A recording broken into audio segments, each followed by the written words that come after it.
Tiramisú de maduixes sense ou. Necessitem melindros, maduixes madures, nata, mascarpone, sucre morè, sucre llustre i extracte de vainilla. Tallem a daus petits 300 grams de maduixes i reservem la resta per decorar.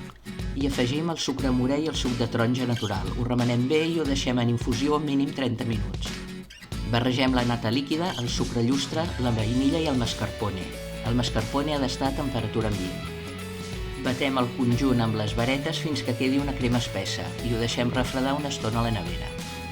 Triturem les maduixes amb el suc de taronja. Posem una capa fina d'aquesta crema a la safata. Suquem molt bé els melindros amb el batut de taronja i maduixes i en fem una capa. Posem una segona capa de crema, la resta de maduixes i a sobre una capa de melindros ben sucats. Acabem amb una última capa de crema. Anivellem bé aquesta última capa i ho posem a la nevera un mínim de 4 hores. A l'hora de servir, decorar amb maduixes, nabius, fulles de menta, etc. També es pot fer en recipients individuals. Bon profit i espero que us agradi aquesta recepta. Fins aviat!